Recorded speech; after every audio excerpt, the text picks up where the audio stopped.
watched the last video, you watched me mold these. I'm now at a point where I'm going to paint them. I've got two different color schemes I'm going for. This that they're shoved into is just a piece of styrofoam. I taped the wire off, and I don't mind at all painting up a little bit of the hook. It makes it blend in the skirt.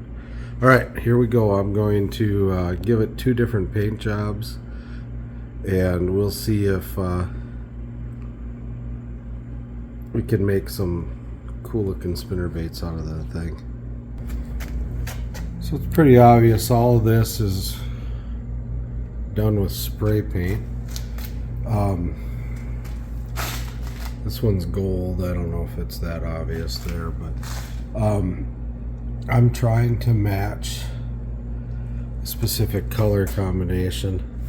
So here is what I'm up to as far as this one goes. So I start with the yellow, and then I'm gonna put a little orange in there to match that part, and we'll see how I do.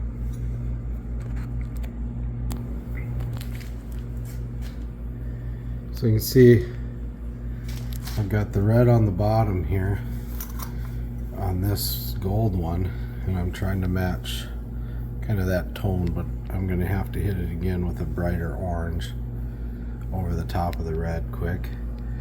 This one matches pretty good to what I was after, so let's set him aside so he doesn't get any more on him, but yeah, that'll work. So it's my hope that orange bleeds through a little bit into the red here, and we end up with something very similar to that color, or at least close enough where people won't be like, oh boy, that's terrible, look what he did. We're gonna let it dry, and then we'll proceed downstairs here, get some eyes on, get some clear coat on it. It's just spray paint. I had a can explode because it's cold out here, and yeah, spray paint. Look at that. It looks like a murder scene. Fun. Clear coat I use is just roughly a 50-50 blend. So you take half of this and half of that, and you end up with your clear coat. These little covers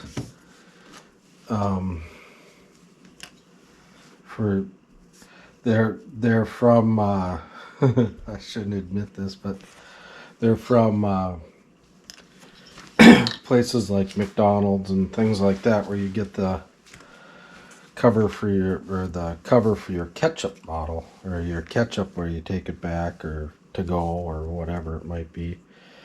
I tend to get these online really cheap as a set or at a dollar store, but they are also, I mean, if you're looking at them, I believe that's what their intents are, like a little condiment container, but they hold this stuff so good. Just put it in the center here, and what I'm doing is I'm just 50-50 with the resin, and then the, well, I don't know, epoxy hardener or whatever, 2-part epoxy. And this is 5-minute epoxy, so it sets up in, well, 5 minutes, but it takes about an hour to fully cure where you're comfortable touching it and continuing to work on it. These brushes are the cheapest brushes I could find anywhere. I think they have a specific term for them. I can't remember what it is, but they're pretty good. Like I said, I paint up the whole hook and everything because it blends it better. When you put the skirt on, the hook gets a little lost in the skirt then, and you're not trying to camouflage the hook. I don't know. In my opinion, showing off the hook is, well, why bother? Why do that? The fish might be sensitive to it, they might not, I don't know, but I'm sure they're probably so taken with whatever they're up to as far as catching the bait, they don't notice the hook. But it blends nice, and with as much musky fishing and everything else that a guy does, you always have a file, and so you just give the tip of the hook a little bit of a file and keep it sharp. But there it is, 5-minute epoxy over the top of spray paint, and on to the next one. The nice part about epoxy is it tends to, well, flatten out, so any brush mark that you leave in anything just goes away. It's there and then it's not. So, and you can see too that the eyes just pop. It's cool. The clear coat just makes the bait, in my opinion. Get this all coated up, and then I'll show you a close-up too. But the bait with the clear coat on it is, in my opinion, 10 times better than the bait without. I don't think that the spray paint is ever going to come off. I've got the white on here. Okay, come here. Is actually a primer. So, and the if you watched my last video on this, I just molded these jigs myself, so they went right from being molded into primer, so there wasn't a whole lot of opportunity for them to get any oxidation or anything at all really going on. And so there it is, all done up. So hopefully you can see that, and I'll catch you back in a second here, and once these are dry we'll assemble. It's just kind of fun. Alright, I'll use a little piece of clear tubing to make up that difference, and then I've been having some fun, and I'll put things like skulls and that sort of stuff in with the clear tube.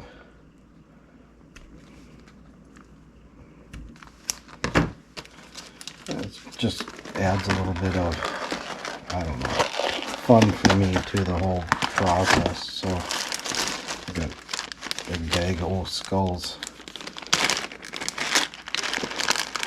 First one that came out was that one, so that's the one we use. Real particular as to my sculling. So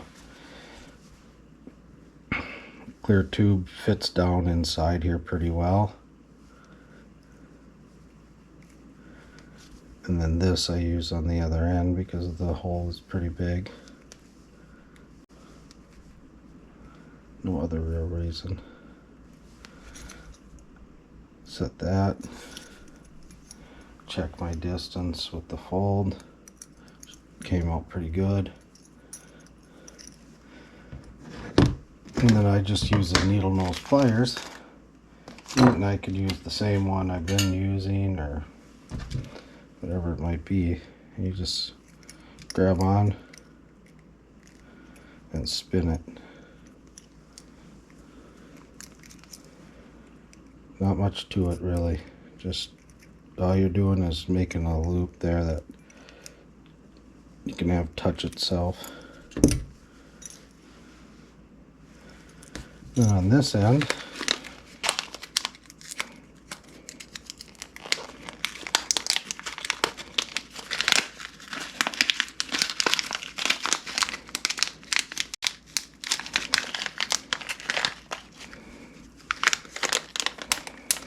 we want that little guy going. split ring on here, and just happened to have a split ring plier handy, so there we go. And what I'm doing is I'm getting close to the front of where it splits. Focus, okay.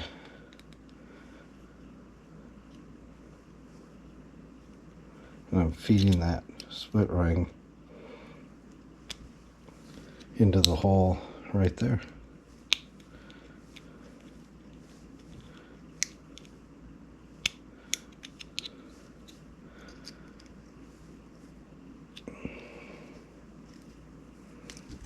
That's it. And I got my split ring still.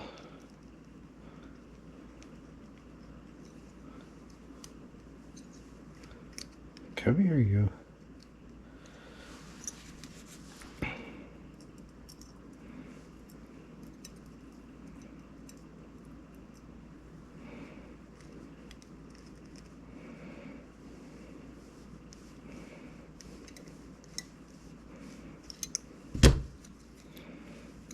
That's all there was to that. Run that in the eyelet. Grab a pliers that's incredibly too big for the job.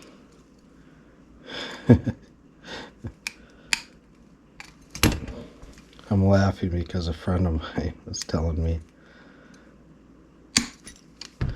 how funny that looked with that giant pliers, but you can see I can't.